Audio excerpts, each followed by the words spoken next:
안녕하세요, 지인쌤입니다. 표지에 예쁜 고양이가 손을 흔들고 있죠. 오늘은 고양시 일산 서구 동구의 아파트 시장 동향을 한번 살펴보도록 하겠습니다.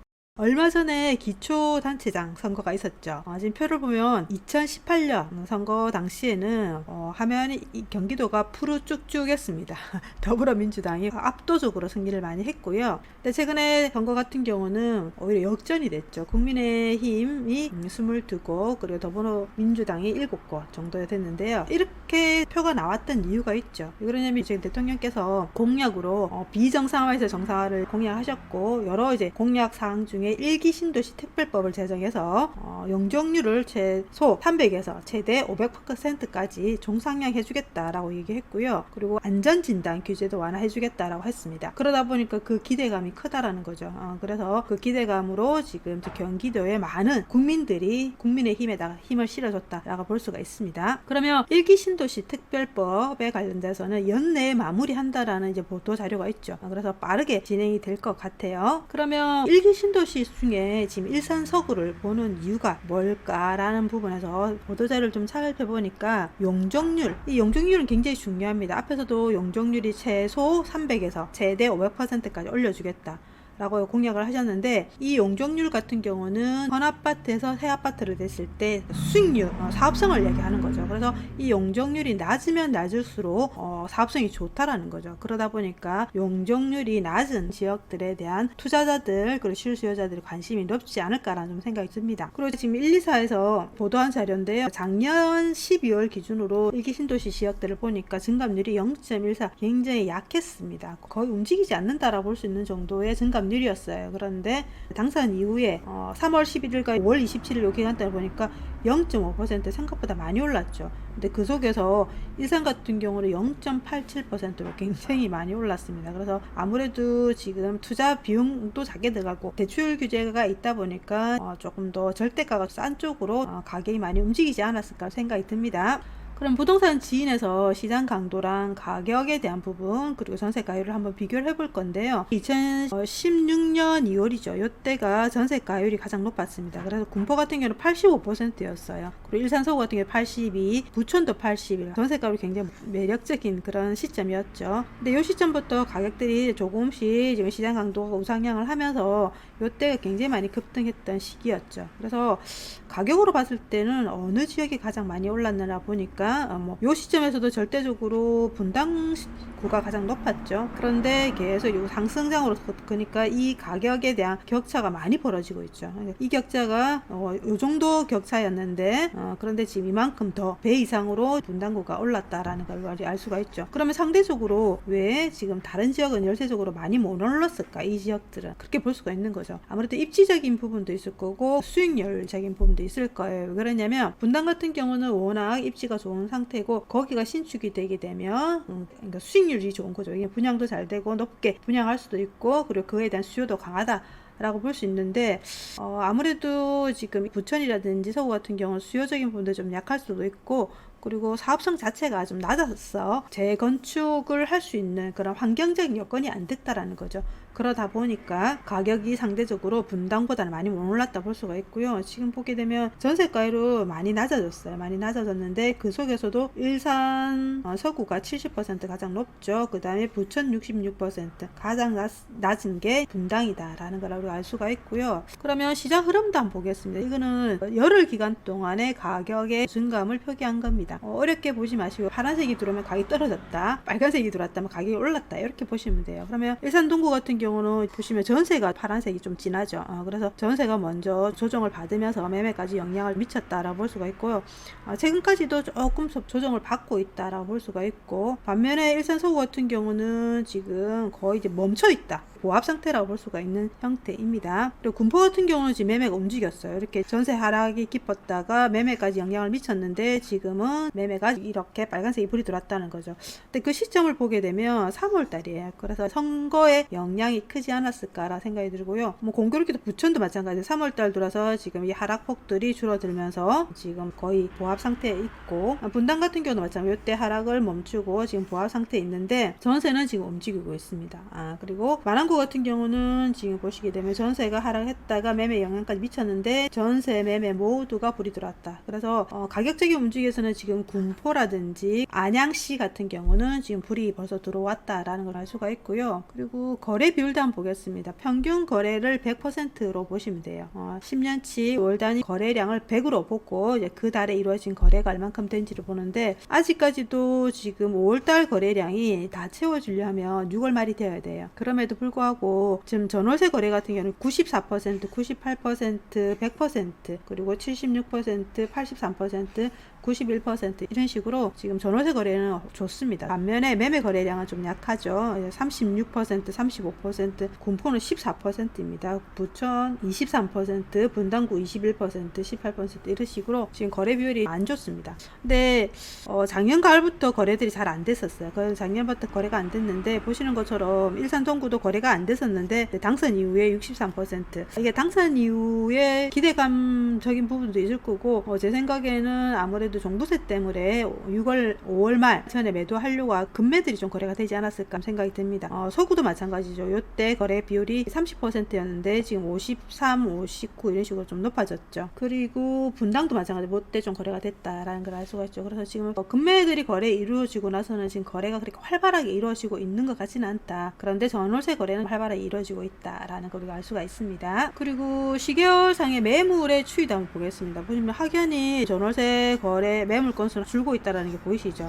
그래서 열흘 기간 동안 안양시 마랑구조차도 매물이 좀 있었는데 지금 소화를 하고 조금 줄어들고 있다라는 걸 알 수가 있고요. 그 다음에 매물 생존기일 한번 보겠습니다. 매물 생존기일은 인터넷상에 매물을 등록을 하게 되면 그 매물이 살아있는 기간을 평균 내서 저희가 제공을 해드리고 있는데요. 보시는 것처럼 지금 매매는 거의 30일이라는 것은 한번 등록하면 등록 유효한 기간이 30일 정도 됐거든요. 그러다 보니까 거의 거래가 안 되고 있다라고 볼 수가 있는 상태고, 그 속에서 지금 전세 같은 경우는 안양시 마랑구가 거래가 되고 있다라는 걸 알 수가 있습니다. 그러면 멀티 차트로 일산 서구에 언제부터 상승을 했고 지금 분위기가 어떤지 살펴볼게요. 일산 서구 같은 경우는 시장 강도 영선 요때가 실질적으로 하락 구간이었고 이렇게 반등을 하면서 요때부터 상승을 시작을 한 겁니다. 그런데 상승을 이렇게 짧은 기간 동안 매매 전세가 모두 같이 상승을 했고요. 지금은 영선에 이제 가깝게 머물러 있어요. 여기 0이죠. 그러다 보니까 이때도 지금 시장 강도는 하락하고 있지만 제가 표현하기를 자동차가 달리고는 있지만 속도를 줄이고 있다라고 표현을 합니다. 그래서 속도를 줄이고 있는 구간이 가격이 떨어지는 구간은 아니죠. 이런 식으로 지금 가격은 멈춰 있는 상태입니다. 그래서 19년 10월부터 지금 2022년 6월 1일까지 기간에 상승률을 보니까 일산 서구의 평균 가격이 75.1% 많이 상승했어요. 근데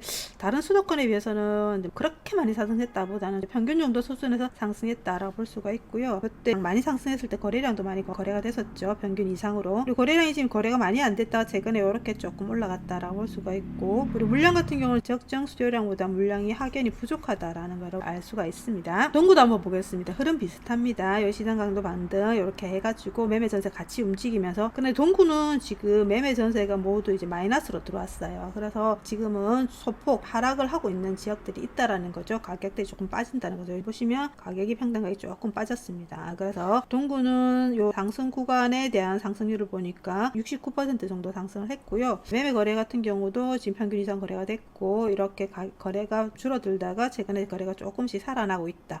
근데 평균 거래보다는 아직 많이 부족하다라고 볼 수가 있고요. 동구 같은 경우는 24년도에 이렇게 물량이 좀 있습니다. 그런데 23년도에 입주 공백기가 있기 때문에 이 물량은 상계를 하게 되면 크게 시장에 영향을 미치지는 않겠다.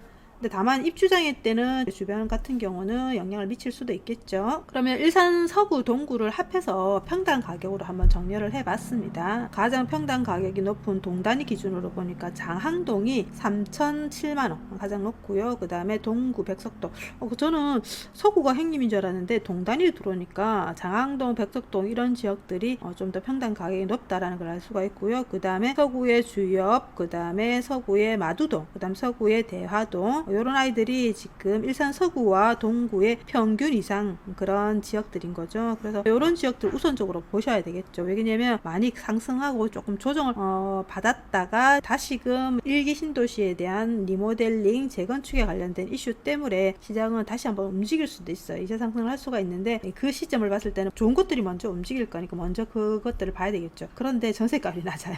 그래서 얘네들 이제 일산 동구와 서구의 평균 가격보다 낮은 아이들이 확실히 전세가율이 높다라는 걸 알 수가 있죠. 80% 지역도 있습니다. 탄현동은 전세가율이 좀 낮네요. 그래서 우리가 투자자 입장에서 투자금을 절대적으로 좀 줄이겠다 그러면 이런 지역도 검토해도 되겠죠. 가자동도 77%, 평균 이하인 지역들 같은 경우 전세가율이 좀 높은 편이고, 그래도 경기도에서 이 정도의 주거 여건을 갖고 있는데 이 정도 전세가율이면 저는 꽤나 매력적이다 봅니다. 그래서 지금 평균 이상 지역들 같은 경우 거의 60% 정도 수준이고, 백석동이 전세가율이 좀 높네요. 한 70% 정도 된다고 알 수가 있습니다. 그러면 입주 물량도 한번 보겠습니다. 서구 같은 경우는 지금 절대적으로 물량이 없어요. 텅텅 비었습니다. 그 다음에 동구 같은 경우는 24년도에 한 1.5배기 때문에, 근데 앞에 23년도에 지금 물량이 거의 제로 베이스니까 크게 신경 안 써도 될 것 같고, 이제 파주가 조금 물량이 있긴 한데 24년도에 한 3.7%, 그래서 그 기간만 그간 다음에 크게 영향을 미치지 않겠다라는 생각이 들어서, 파주의 물량이 정말 많아서 전세 가격이 싸면 연접돼 있는 이제 서구 쪽에서 일부 유출이 있을 수는 있겠지만 막 그렇게도 신경 쓸 정도는 아니다. 덕양구 같은 경우도 23년 이후로는 물량이 없잖아요. 그래서 절대적으로 지금 이제 대체제까지 포함해서라도 물량적으로는 자유롭지 않겠나라는 생각이 들고, 내년에는 절대적으로 부족합니다. 올해는 대체제까지 넣으니까 물량이 좀 있습니다. 그래서 내년에는 전세가 많이 상승할 것 같다는 생각이 듭니다. 그리고 거래 한번 보겠습니다. 일산 동구 같은 경우 앞에서 보신 것처럼 거래들이 조금씩 살아나고 있다. 동구도 마찬가지죠. 살아나고 있다라는 걸 알 수가 있고요. 미분양 같은 경우는 지금 거의 없습니다. 이 정도 미분양은 뭐 큰 도시에서는 있다라고 볼 수가 없는 정도로 미분양은 신경 쓸 필요는 없을 것 같고요. 인허가 물량도 21년도는 거의 없어요. 그래서 향후 앞으로는 물량에 대해서는 뭐 3, 4년 정도는 좀 자유롭겠구나라는 생각이 듭니다. 그리고 일산 서구와 동구의 대장 지역들 한번 비교를 해보겠습니다. 30평입니다. 여기 보면 킨텍스 꿈의 그린, 그 다음에 힐테이트, 킨텍스, 레이크 부유 보니까 비슷합니다. 요 간격들이 그대로 유지해 가면서 지금 가는 형태여서 비슷하게 뭐 거의 17억, 12억 이런 형태로 구성되어 있다라고 볼 수가 있습니다. 그 다음에 일산 서구 동구 안에서도 대장과 구축을 한번 서로 비교해 보고 싶었습니다. 그래서 대장과 구축에 대한 부분들 가격의 증폭이 어떻게 이루어지고 있는지를 보게 되면 요 밑에 두 개 있는 게 구축이고요. 그 다음에 요 위에 두 개 있는 게 신축입니다. 보시는 것처럼 신축들은 당연히 시장의 선호도가 굉장히 높고, 그리고 입지적으로도 좋죠. 뭐 GTX 라인에 있기 때문에. 그래서 지금 아이들이 많이 상승을 했는데, 반면에 구축들 같은 경우는 생각보다 덜 올랐다라는 좀 생각이 들어요. 특히 여기 보면 호수마을 청구 같은 경우는 선이 소폭 오르는 듯 하면서 조금 조정을 받는 거 보니까 크게 많이 안 올랐다라고 볼 수가 있겠죠. 그래서 상대적으로 지금 구축들이 많이 좀 이렇게 눌려 있었구나, 신축에 비해서 신축이 상승한 폭보다 많이 약하게 움직였구나라는 거를 상대적으로 알 수가 있습니다. 그러면 지금 최근에 거래 흐름도 한번 보겠습니다. 지금 일산 서구의 3월 달에 보니까 주엽동이 85% 거의 절반 정도 거래가 됐죠. 그 다음에 일산이 56%, 나머지 지역들은 이제 거래가 거의 지금 안 되고 있었고요. 그 다음에 4월 달에 보니까 주엽동 계속 이어가네요. 거의 80% 일산. 그리고 지금 이제 5월 달 들어서는 탄현이 지금 거래가 비율이 조금 높아졌습니다. 제가 아까 전세가율이 높다라고 말씀드렸죠. 전세가율이 높았던 지역이 탄현 맞죠? 그러니까 아마 투자자 입장에서는 좀 매력적이지 않았을까 생각을 해봅니다. 그래서 5월 달은 탄현이 거래가 됐고요. 동구도 한번 보겠습니다. 동구 같은 경우는 백석동이 81.1%, 그 다음에 마두동이 100%, 그리고 사리현동이 112% 이런 식으로 거래가 되고 있는 상태입니다. 그래서 마두동 같은 경우는 아까 동구 평균 이상 지역이었고, 백석동, 사리현동 같은 경우는 한번 볼까요? 백석동 평균 이상 지역 맞죠? 사리현동은 없다라는 것은 거기 지역 자체 단지가 작다라는 거예요. 이거 건수가 얼마 안 되잖아요. 그래서 이거는 크게 신경 안 써도 될 것 같습니다. 지금은 대체적으로 탄현동을 제외하고는 평균 이상 지역들이 좀 거래가 되고 있다라는 걸 우리가 알 수가 있죠. 그러면 최근에 분양 경쟁률을 좀 볼 건데요. 앞으로 미래 물량이 들어올 아이들이 누군지를 살펴보겠습니다. 2022년 6년과 22년 12월 요 기간 동안에 보니까 딱 3개밖에 없는 거죠. 그것도 보니까 신혼희망타운, 그러니까 일반인들이 볼 수 있는 단지는 이거밖에 없어요. 그래서 777세대인 건데 위치적으로 여기 있습니다. 보니까 분양 가격은 한 5억 8천 정도 되는데 지금 최근에 11억 3천 거의 5억 5천 정도 프리미엄이 붙었고요. 그리고 전세 가격도 이건 호가이긴 하지만 타입은 좀 다릅니다. 70인데 지금 8억 6천, 이게 조금 센 것 같은데 어쨌든 지금 이렇게 지금 시장의 가격들이 매물로 나와 있다라는 걸 알 수가 있고요. 그러면 최근에 지금 신고가 실거래될 때 신고가 지키고 있는 단지들이 어딘지를 좀 보니까 지금 일산 서구에서는 주엽동에 있는 문천대원 44평형대 아무래도 실거주인 것 같아요. 그렇죠? 그래서 보니까 4월달에 9억 3천 했는데 11억 4천으로 한 22% 정도 상승을 했고요. 그 다음에 문천마을 주공 9단지 18평형대 같은 경우도 15% 정도 상승했다. 그래서 보면 신축 거래들보다는 구축 거래들이 많다라는 걸 알 수가 있고요. 한번 볼까요? 아까 거래 좀 높았던 아이들 보니까 지금 굉장히 가파르게 상승했다가 전고점 찍고 조금 이렇게 하락을 했거든요. 이때 아마 종부세 때문에 급매들이 거래가 된 것 같아요. 이런 식으로 뜨문뜨문 파란 색깔이 보이는 거 보니까. 그런데 이 급매들이 거래가 되고 나서 최근에 보니까 11억 4천 정도가 거래가 됐다라고 볼 수가 있는 거죠. 그래서 여기가 지금 대장들인 거고, 여기는 이제 동구 대장, 여기는 서구 대장 볼 수 있는 거죠. 여기에 지금 GTX 라인 들어오는 데죠. 그러다 보니까 UI가 지금 신고가를 찍었다라고 볼 수가 있습니다. 다음은 동구 신고가 한번 보겠습니다. 동구 신고가 같은 경우도 보게 되면 풍동의 성원 31평형대가 지금 4억 4,500이었는데 5억 2,500으로 18% 정도 상승을 했고요. 그 다음에 보니까 은행마을 1단지 동문 굿모닝힐가 지금 4억 2,100에서 4억 6,200으로 상승률은 보니까 서구보다는 조금 약하다지만 그래도 신고가를 지키고 있다라고 볼 수가 있고요. 신고가 지키는 단지 한번 볼까요? 성원 1이라고 여기 보면 이제 구축들이 있는 거죠. 근데 아주 구축은 아니죠. 그래서 24년 차니까 30년 차 이상 되는 아파트는 아니다라고 볼 수가 있고, 여기 신축들 오피스텔들이 들어오면서 얘네들도 프리미엄을 붙으면서 이쪽에 영향을 좀 미치지 않나라고 좀 생각을 해봅니다. 그러면 최근에 시장을 빠르게 볼 수 있는 매물 감소 추이인 거죠. 5월 달부터 지금 6월 오늘 캡처하는 요 날 기준으로 매물이 감소하고 있는 지역이 어딘지를 보니까 아까도 가장 거래가 많이 되고 있었던 주엽동이 마이너스 4.6%, 5월 1일과 5월 10일 요때 평균 거래 건수 769건이었는데 오늘 건수를 보니까 좀 빠졌다라는 거죠. 그래서 주엽동 한번 보겠습니다. 시장 강도가 이렇게 쭉 떨어지고 있는데 그 떨어지는 폭이 살짝 고개를 들었죠. 매매가 먼저 민감하게 고개를 들었고, 그 다음에 전세도 살짝 하락세를 멈췄다 볼 수가 있는데요. 거래 추이를 한번 보겠습니다. 거래 추이 같은 경우는 지금 3월달에 기대감이 있다가 금매들이 좀 빠졌을 것 같아요. 빠지고 다시금 소폭 지금 늘고는 있지만 다시 좀 줄었다, 이런 식으로 늘었다 줄었다 하고 있는 상태이고요.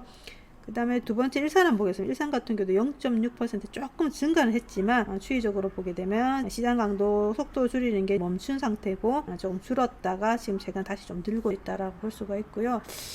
지금 서구에 부동산 지인 시세보다 매물 가격이 높은 단지들을 한번 정렬을 해봤습니다. 보시게 되면 지금 문천마을 363평 큰 평액대이지만 지금 시세보다는 거의 30% 높게 매물이 나와 있어요.